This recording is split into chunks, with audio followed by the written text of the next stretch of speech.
అందరికీ నమస్కారం అండి. ఈరోజు కదా నా పేరు అశోక్. నేను ఒక యాడ్ ఏజెన్సీలో ఎడిటర్గా పనిచేస్తున్నాను. మా అమ్మ నాన్న మా సొంత ఊరిలో ఉన్నారు. ఉద్యోగరీత్యా నేను ఒక ఫ్లాట్ తీసుకుని ఒంటరిగా ఉంటున్నాను. మా అమ్మ నాన్న నన్ను పెళ్లి చేసుకోమని రోజు పోరు పెడుతున్నారు. కానీ ఎందుకో ఎవరు నాకు నచ్చడం లేదు. యథావిధిగా అమ్మ నాన్న ఫోన్ కాల్ వల్ల ఆఫీస్కు ఆలస్యం అయ్యింది. హడావుడిగా ఆఫీస్ క్యాంపస్లో అడుగు పెడుతున్న నాకు హలో ఎక్స్క్యూజ్ మీ అని ఒక తీయని స్వరం వినిపించింది. ఆ స్వరం వినిపించిన వైపుకి తిరిగి చూశాను. దివి నుంచి భూమికి దిగి వచ్చిన దేవకన్యలు ఇలాగే ఉంటారా అని అనిపించింది ఆ అమ్మాయిని చూస్తే. అందమైన కళ్ళు, గాలికి ఎగిరే ముంగురాలు. ఆ అమ్మాయిని అలా చూస్తూ ప్రపంచాన్ని మొత్తం మర్చిపోవచ్చు అనిపించింది. మీ హైదరాబాదులో అమ్మాయిలు ఉండరా? మళ్ళీ తనే నా మొహము మీద చిటిక వేస్తూ మాట్లాడింది. ఉంటారు కానీ ఇంత అందంగా ఉండరు మరి అని తన ప్రశ్నకు సమాధానం ఇచ్చాను కొంటెగా. అబ్బో అని గలగలా నవ్వేసింది. సర్లే కానీ మేనేజర్ రూమ్ ఎక్కడా అని తాను అడిగింది. అటువైపు అని చూపించాను. తను నాకు ధన్యవాదములు తెలిపి అక్కడి నుంచి వెళ్ళిపోయింది. తను అక్కడి నుంచి వెళ్ళింది కానీ తన రూపం, ఆ నవ్వు నా గుండెల్లో ముద్రపడిపోయాయి. నా గుండెను చేతితో తాకుతూ వెళ్ళి నా క్యాబిన్లో కూర్చున్నాను. అసలు పని మీద ధ్యాస అనిపించడం లేదు. నా అమ్మాయితో ఇంకొంచెం సేపు మాట్లాడితే బాగుండును అని అనిపిస్తుంది. అప్పుడు గుర్తుకు వచ్చింది నాకు, ఆ అమ్మాయి పేరు అడగడం మర్చిపోయాను అని. నా మతిమరుపుకు నన్ను నేనే బాగా తిట్టుకున్నాను. మళ్ళీ అమ్మాయి దగ్గరకు పదమని మది తొందర పెడుతోంది. నజహాన్కి అడ్డుపడుతూ మేనేజర్ విక్రమ్ సిరితో పాటు బయటికి వచ్చాడు. హలో గైస్, ఈ అమ్మాయి పేరు సిరి. ఈ రోజు నుండి మనతో కలిసి వర్క్ చేస్తుంది అని మాకు చెప్పాడు. విక్రమ్ మళ్ళీ సిరి వైపుకు తిరిగి ఆల్ ది బెస్ట్ సిరి అని తనకు కరచాలనం ఇచ్చి తన క్యాబిన్లోకి వెళ్ళిపోయాడు. విక్రమ్ మా మేనేజర్. నిజానికి విక్రమ్ నేను కలిసి చదువుకున్నాము. వాడితో పోటీ పెట్టుకుని నేను ఎప్పుడూ ఓడిపోవడమే జరిగింది. నేను ప్రతి క్షణాన్ని చదువుకే ఉపయోగించేవాడిని. కానీ విక్రమ్ మాత్రం అన్ని కల్చర్ యాక్టివిటీస్లో పాల్గొంటూ చాలా తక్కువ సమయం చదువుకు కేటాయించేవాడు. అయినా సరే నాకన్నా విక్రమ్ ఎప్పుడూ పైచేయిగా ఉండేవాడు. నా వయసుతో పాటే వాడి మీద అసూయ, ద్వేషం కూడా పెరిగాయి. ఇంజనీరింగ్ చదివి ఖాళీగా ఇంట్లో ఉంటే అమ్మా నాన్నతో మాట్లాడి నాకు ఈ ఉద్యోగం ఇచ్చాడు. నాకు ఉద్యోగం నచ్చి చేస్తున్నాను, కానీ దీనికన్నా మంచి ఆఫర్ కోసం అప్లై చేశాను. అది కనుక సెట్ అయితే వీడి దగ్గర చెయ్యి చాపవలసిన అవసరం ఉండదు. విక్రమ్ను తలుచుకోగానే నా బుర్రంతా వేడెక్కిపోయింది. సరిగ్గా అప్పుడే సిరి అందరినీ పరిచయం చేసుకుని నేరుగా వచ్చి నా పక్క క్యాబిన్లో కూర్చుంది. సిరిని చూసిన వెంటనే నాకు కోపం అంతా ఒక్క నిమిషంలో ఆవిరైపోయింది. నా గుండె ఒక్కసారిగా గట్టిగా కొట్టుకుంది. ఎలా మాట్లాడాలి అని ఆలోచిస్తూ ఉంటే తనే నాతో మాట్లాడేసింది. అందరితోనూ చాలా స్నేహంగా ఉండేది. తూర్పు గోదావరి వాళ్ళు అవ్వడం వల్ల కొంచెం వెటకారంగా కూడా మాట్లాడుతూ అందరినీ నవ్వించేది. చాలా తక్కువ సమయంలోనే ఆఫీసులో అందరికీ చాలా క్లోజ్ అయిపోయింది సిరి. సిరి వాళ్ళ అమ్మా నాన్న రాజమండ్రిలో ఉంటారు. ఉద్యోగం నిమిత్తం సిరి హైదరాబాద్లోని హాస్టల్లో ఉంటుంది. సిరి ఎంతో ధైర్యంగా ఉండేది. ఎటువంటి క్లయింట్స్ అయినా సరే సిరి మాటలకు ఫిదా అవ్వవలసిందే. ఇంకా క్లయింట్ మీటింగ్లకు సిరి విక్రమ్లు కలిసి వెళ్ళేవారు. ఆఫీస్ స్టాఫ్ మొత్తం సిరి విక్రమ్ల జంట బాగుంది అని, వాళ్ళిద్దరూ పెళ్లి చేసుకుంటే ఇంకా బాగుంటుంది అని మాట్లాడుకునేవారు. వాళ్ళ మాటలు విన్న నాకు ఒళ్ళంతా కారం పూసినట్టు మండిపోతూ ఉండేది. ఎప్పుడూ నేను ఒకటి కోరుకోవడం, నాకన్నా ముందు దానిని విక్రమ్ సొంతం చేసుకోవడం పరిపాటి అయిపోయింది నా లైఫ్లో. సిరి కూడా విక్రమ్ సొంతం అయిపోతుంది అన్న ఊహ వచ్చిన ప్రతిసారి నాలో చాలా కోపం పెరిగిపోయేది. ఎలాగైనా సిరిని నా సొంతం చేసుకోవాలనుకున్నాను. విక్రమ్ తన ప్రేమను వ్యక్తపరిచే కన్నా ముందుగా నేనే సిరికి నా ప్రేమను చెప్పేయాలనుకున్నాను. దానికి దేవుడి నిర్ణయం కూడా తోడు అయినట్లుగా సిరి పుట్టినరోజు వచ్చింది. ఆఫీస్ స్టాఫ్ మొత్తం సర్ప్రైజ్ పార్టీని అరేంజ్ చేశారు. నా ప్రేమను తెలియపరచడానికి ఇదే సరి అయిన సమయం అనుకున్నాను. సిరి పుట్టినరోజు నాడే నేను ఒక గోల్డ్ రింగ్తో ప్రపోజ్ చేద్దామని డిసైడ్ అయ్యాను. నేను అనుకున్న రోజు రానే వచ్చింది. సిరి పుట్టినరోజు సాయంత్రం సర్ప్రైజ్ పార్టీ జరుగుతోంది. సిరి శారీలో మెరిసిపోతూ పార్టీ మొత్తం తిరుగుతోంది. డిన్నర్ పూర్తి అయ్యాక అందరూ ఎవరి ఇళ్లకు వాళ్ళు బయలుదేరుతున్నారు. అప్పుడే సిరిని పక్కకు పిలిచి నేను కొన్న బహుమతితో నా ప్రేమను తెలిపాను. తను ఎగిరి గంతేస్తూ నా ప్రేమను ఒప్పుకుంటుంది అని ఆశపడ్డాను.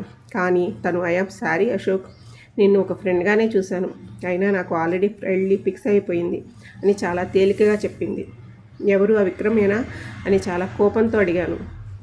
చచా, విక్రమ్ ఈజ్ మై బ్రదర్. నాకు కాబోయే భర్త ప్రణీత్. అమ్మా నాన్న చూశారు. నెక్స్ట్ మంత్ ఎంగేజ్మెంట్, తర్వాత పెళ్ళి కూడా అని చెప్పి తను వెళ్ళిపోయింది చాలా క్యాజువల్గా. ఆ రోజు రాత్రి చాలా ఆవేశంతో ఇంటికి వచ్చాను. నేను నా సొంతం, నా దేవత అనుకున్న అమ్మాయి ఎవరో భార్య అవడం భరించలేకపోతున్నాను. ఎలాగైనా సిరిని సొంతం చేసుకోవాలనుకున్నాను. నాలో మృగాడు నిద్రలేచాడనిపించింది. సిగరెట్ తాగుతూ ఆలోచిద్దామని జేబులో చెయ్యి పెట్టాను. సిరికి కొన్న రింగ నా చేతికి తగిలింది. కోపంతో దానిని విసిరికొట్టాను. ఆవేశంతో రగిలిపోతూ సిగరెట్ వెలిగించాను. మెరుపులాంటి ఆలోచన నా మెదడుకి తట్టింది. నా ఆలోచన వల్ల ఒకేసారి విక్రమ్ అవమానపడడం, సిరి నా చేతికి చిక్కడం రెండూ జరుగుతాయి. అప్పటి వరకు ఉన్న కోపం గాలిలో గూదపింజాల ఎగిరిపోయింది. నాకు చాలా ప్రశాంతంగా నిద్ర పట్టింది. మర్నాడు ఆఫీస్కి వెళ్ళిన వెంటనే నా ఆలోచనను అమలు చేయడానికి అవకాశం కోసం ఎదురు చూడసాగాను. సిరికి ఉన్న ఒక చెడ్డ అలవాటు ఏమిటి అంటే తన ఫోన్ను ఎక్కడ పడితే అక్కడ వదిలేస్తుంది. కానీ అదే నాకు కలిసి వచ్చింది. సిరి ఫోన్ వదిలేసి వెళ్ళిన వెంటనే తన క్యాబిన్కి వెళ్ళి ఫోన్ తీసుకున్నాను. ఫోన్లో తన కాబోయే భర్త ప్రణీత్ నెంబర్ తీసుకుని ఫోన్ను యథాస్థానంలో పెట్టేసి పిల్లిలాగా నా క్యాబిన్లోకి వచ్చేసాను. నేను అనుకున్న ఆలోచనను కార్యాచరణలో పెట్టాను. నా సిస్టంలో ఆల్రెడీ నేను సేవ్ చేసి పెట్టుకున్న ఫోల్డర్లో ఉన్న న్యూడ్ ఫోటోలు ఓపెన్ చేశాను. నేను అనుకున్న ఆలోచన ఫోటో మార్ఫ్ చేసి వాటి స్థానే విక్రమ్ సిరిల ఫోటోలు పెట్టి ప్రణీత్కు పంపించడం. దీనివల్ల ప్రణీత్ సిరితో పెళ్లి వద్దు అనుకుంటాడు. నాలోని సింపతి యాంగిల్ని చూపించి సిరికి దగ్గరయ్యి సిరిని పెళ్లి చేసుకోవచ్చు. ఇక అన్నిటికన్నా ముఖ్యమైనది విక్రమ్ అందరిలో చులకన అవుతాడు. వాడి మీద నాకున్న పగ, కక్ష ఇవాళ్టితో తీరుతాయి. నేను చేస్తున్న ఉద్యోగం వల్ల ఫోటో మార్పింగ్ నాకు పెద్ద కష్టం అనిపించలేదు. న్యూడ్ ఫోటోలో అబ్బాయి అమ్మాయిల ఫేస్ తొలగించి విక్రమ్ సిరిల ఫేస్లను అడ్జస్ట్ చేశాను. ఇక తరువాత ఒక కొత్త సిమ్తో ప్రణీత్కి వాట్సాప్లో హాయ్ అని మెసేజ్ చేశాను. హూ ఈజ్ దిస్ అని ప్రణీత్ రిప్లై ఇచ్చాడు. నేను ఎవరైతే ఏమిటి, కానీ నీకు చాలా ముఖ్యమైన విషయం చెప్పాలి. ఆ విషయం విని నువ్వు గుడ్ బాయ్లా సిరిని పెళ్లి చేసుకుంటావో లేక బ్యాడ్ బాయ్లా సిరిని వదిలేస్తావో నీ ఇష్టమని సమాధానం ఇచ్చాను. అసలు ఎవరు నువ్వు, ఏమిటి నువ్వు చెప్పాలనుకున్న ముఖ్యమైన విషయమని ప్రశ్నించాడు అతను. నువ్వు పెళ్లి చేసుకోవాలనుకుంటున్న సిరికి వాళ్ళ మేనేజర్ విక్రమ్కు మంచి సంబంధం ఉంది. వాళ్ళ మధ్య అన్నీ అయిపోయాయి. ఈ విషయం ఆఫీస్లో అందరికీ తెలుసు, ఒక్క నీకు తప్ప. నీతో పెళ్లి కేవలం వాళ్ళ అమ్మా నాన్న కోసమే ఒప్పుకుంది. పెళ్లి తర్వాత కూడా నిన్ను బకరాను చేసి ఆ విక్రమ్ గాడితోనే ఉంటుంది అని మెసేజ్ పెట్టాను. నువ్వు చెప్పేది అబద్ధమని నాకు తెలుసు. సిరి అలాంటి అమ్మాయి కాదు అని ప్రణీత్ మెసేజ్ ఇచ్చాడు. అవునా, అయితే ఇవి చూడు, నిజమో కాదో నీకే తెలుస్తుంది అని నేను మార్ఫ్ చేసిన ఫోటోలను ప్రణీత్కి పంపించాను. నువ్వు సహృదయంతో మా సిరిని పెళ్లి చేసుకోవాలని మనస్ఫూర్తిగా కోరుకుంటున్నాను అని మెసేజ్ పెట్టి రిప్లై కోసం వేచి చూడకుండా ఫోన్లోంచి సిమ్ తీసేసి డస్ట్బిన్లో వేసేసాను. నేను అనుకున్న పని పూర్తి అయ్యింది. ఇక ఫలితం కోసం ఎదురు చూస్తూ ఉన్నాను. నేను మరునాడు ఆఫీస్కి సిరి వస్తుంది ఏమో అని ఎదురు చూశాను. ఆఫీస్ టైం దాటిపోయి గంట అయినా సిరి ఆఫీస్కి రాలేదు. ఇక ఉండలేక నేనే సిరికి ఫోన్ చేశాను. సిరి ఫోన్ స్విచ్ ఆఫ్ అని వస్తోంది. అసలు ఏమి జరిగి ఉంటుంది? టెన్షన్ భరించలేక నేరుగా విక్రమ్ ఛాంబర్లోకి వెళ్ళాను. కాసేపు ఆఫీస్ వర్క్ గురించి మాట్లాడి చాలా నెమ్మదిగా సిరి ఎందుకు రాలేదు అని విక్రమ్ని అడిగాను, ఏమీ తెలియనట్లుగా. నాకు తెలియదు, మార్నింగ్ నుండి ఫోన్ స్విచ్ ఆఫ్ అని వస్తుంది. అయినా సిరి కోసం నీకెందుకు అని విక్రమ్ తిరిగి నన్ను ప్రశ్నించాడు. వీడు ఇంత కూల్గా ఉన్నాడు అంటే ఇంకా వీడికి మ్యాటర్ తెలియదు అన్నమాట. చూద్దాం సాయంత్రం వరకు, లేదంటే సిరి రూమ్కి నేరుగా వెళ్ళి తెలుసుకుందాము అని నిర్ణయించుకున్నాను. నేను ఆలోచనలో ఉండగానే విక్రమ్ అశోక్ అని పిలిచాడు. విక్రమ్ పిలుపుకు ఆలోచన నుండి తేరుకొని ఏమీ లేదు, తను వస్తే ఆఫీస్ అంతా సందడిగా ఉంటుంది కదా, అందుకే అడిగాని వాడికి బదులిచ్చి నా క్యాబిన్ వైపు అడుగులు వేశాను. సాయంత్రం వరకు కూడా సిరి గురించి ఏ విషయమూ తెలియకపోవడంతో ఆఫీస్ అయిపోయిన వెంటనే సిరి హాస్టల్ వైపు వెళ్ళాను. హాస్టల్ లోపలికి వెళ్ళి సిరి కోసం అడిగాను అక్కడి వాళ్ళని. వాళ్ళ నాన్నగారికి ఆరోగ్యం బాగోలేదని, వాళ్ళ ఉదయమే ఊరు వెళ్ళింది అని వార్డెన్ చెప్పింది. అంటే ప్రణీత్ ఖచ్చితంగా గొడవ పెట్టి ఉంటాడు, దానివల్ల సిరి వాళ్ళ ఊరు వెళ్ళి ఉంటుంది అని మనసులో అనుకున్నాను. నా ప్లాన్ సక్సెస్ అయిందనుకుని హ్యాపీగా ఫీల్ అయ్యాను. సిరి ఇంటి నెంబర్ ఏమైనా ఉందా అండి అని వార్డెన్ అడిగాను. లేదు అండి, మా దగ్గర ఏమీ లేవు అని వార్డెన్ బదులిచ్చింది. నేను పంపిన ఫోటోల వల్ల ఖచ్చితంగా వెళ్ళి ఆగిపోయి ఉంటుంది, కానీ సిరితో మాట్లాడడం మాత్రం కుదరడం లేదు అన్న నిస్పృహతో ఫ్లాట్కి బయలుదేరాను. ఇంత సడన్గా వెళ్ళడం అంటే ఖచ్చితంగా పెళ్ళి ఆగిపోయి ఉంటుంది. సో ఆఫీస్కి రావడానికి కొంచెం సమయం పడుతుంది, వెయిట్ చేయాలి అని మనసులో అనుకుని రూమ్కి బయలుదేరాను. కానీ సిరి వారం రోజులైనా ఆఫీస్కి రాలేదు. ఇంకా వెయిట్ చేయడం నా వల్ల కాలేదు. వాళ్ళ ఊరు వెళదాము అని నిశ్చయించుకున్నాను. కానీ నా ఆలోచనలకు తెరదింపుతూ సిరి ఆఫీస్కి వచ్చింది. చాలా నీరసంగా కనిపించింది. సిరి మొహంలో డల్నెస్ చూసి ప్రణీత్ గట్టిగానే గొడవ పెట్టాడు అనిపించింది. సిరికి ధైర్యం చెప్పి సిరిని నా వైపు తిప్పుకోవాలి. ఎప్పుడు సిరి తన క్యాబిన్లో కూర్చుంటుందా అని ఎదురు చూస్తున్నాను నేను. సిరి విక్రమ్తో మాట్లాడి బయటకు వచ్చి తన క్యాబిన్లో కూర్చుంది. నేను లేచి సిరి దగ్గరికి వెళ్ళాను.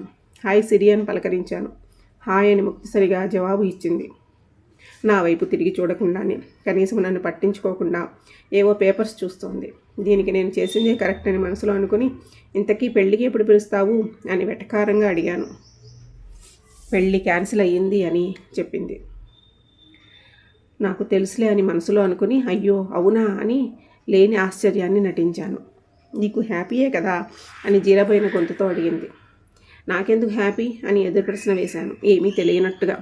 మరి అంత అమాయకంగా మొహం పెట్టకు అశోక్. నాకు తెలియదు అనుకున్నావా? ఫ్రెండ్కి ఫోటోలు పంపింది నువ్వే అని నాకు తెలుసు అని కోపంతో సమాధానం ఇచ్చింది. అప్పటి వరకు ఆమె కామ్గా ఉండడానికి ప్రయత్నించింది, కానీ ఇక కంట్రోల్ చేసుకోవడం తన వల్ల కాలేదు అనుకుంటా. నేను ప్రణీత్కి ఫోటోలు పంపడం ఏమిటి, అసలు ఏ ఫోటోలు అని తెలియనట్టు అడిగాను. ఏ ఫోటోలా అని నా చెయ్యి పట్టుకుని విక్రమ్ ఛాంబర్లోకి లాక్కెళ్ళింది. అన్నయ్య వీడికి ఏ ఫోటోలో తెలియదంట, చూపించు అన్నయ్య ఒకసారి అని విక్రమ్తో ఏడుస్తూ చెప్పింది సిరి. విక్రమ్ చాలా సీరియస్గా నా వైపు చూసి తన డెస్క్టాప్ను నా వైపుకు తిప్పాడు. నేను పంపిన ఫోటోలు నాకు తెలియవా? కానీ నేను ఆ ఫోటోలు చూసి చాలా ఆశ్చర్యాన్ని నటిస్తూ, చచా ఏమిటి ఈ ఫోటోలు అని అడిగాను ఏమీ తెలియనట్లుగా. మరీ అంత ఆశ్చర్యం నటించక అశోక్, ఇవి నువ్వే చేశావు అని నాకు తెలుసు. నువ్వు చేసిన ఈ చెత్త పని వల్ల నా జీవితం అతలాకుతలం అయిపోయింది అని ఏడుస్తూ కుర్చీలో కూలబడిపోయింది సిరి. నాకు మరీ అంత సంస్కారం లేదనుకుంటున్నావా అని కోపంతో అడిగాను.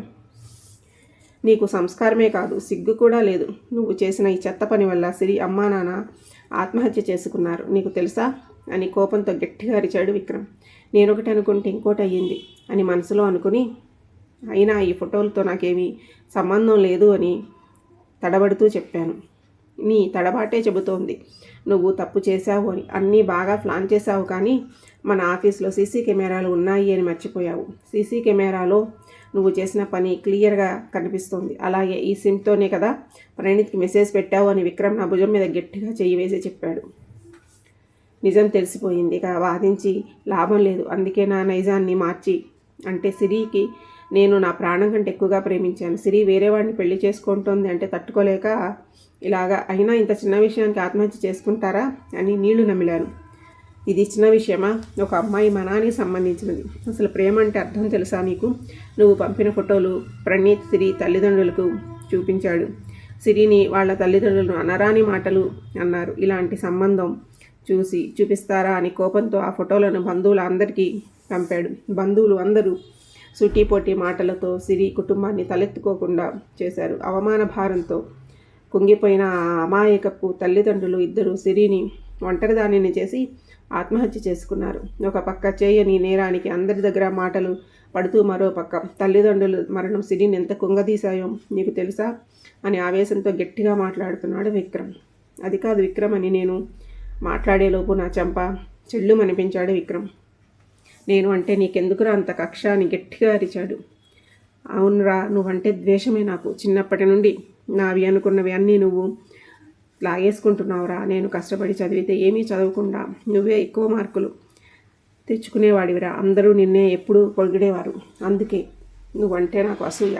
ఆఖరికి సిరిను కూడా నీ వైపే తిప్పేసుకున్నావు. అందుకే నీకు మంచి గుణపాఠం నేర్పించాలి అనుకున్నాను.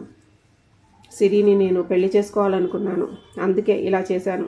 దీనివల్ల వాళ్ళ ఇంత గొడవ అవుతుంది అని, వాళ్ళ అమ్మా నాన్న చనిపోతారు అని నేను అనుకోలేదు.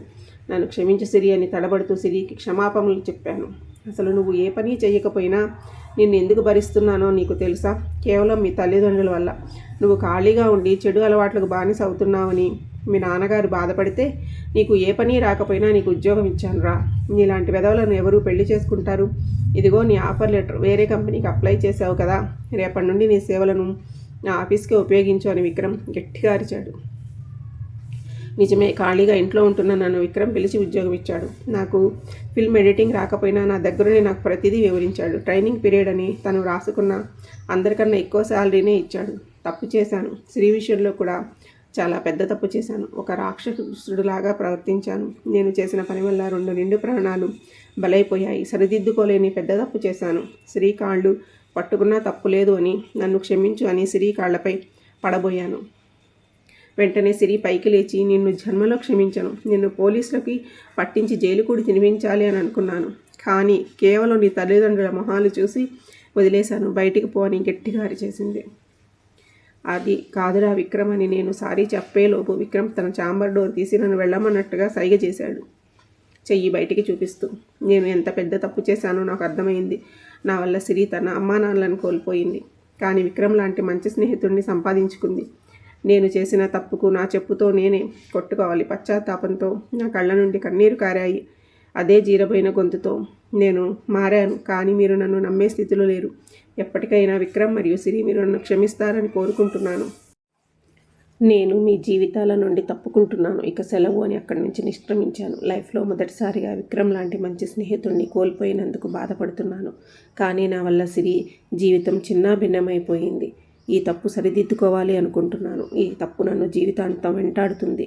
ముందు ప్రణీత్కి జరిగింది చెప్పి నా తప్పును సరిచేసుకోవాలి అని మనసులో గట్టిగా నిర్ణయించుకున్నాను. నా అడుగులు మంచి వైపు నడిచాయి.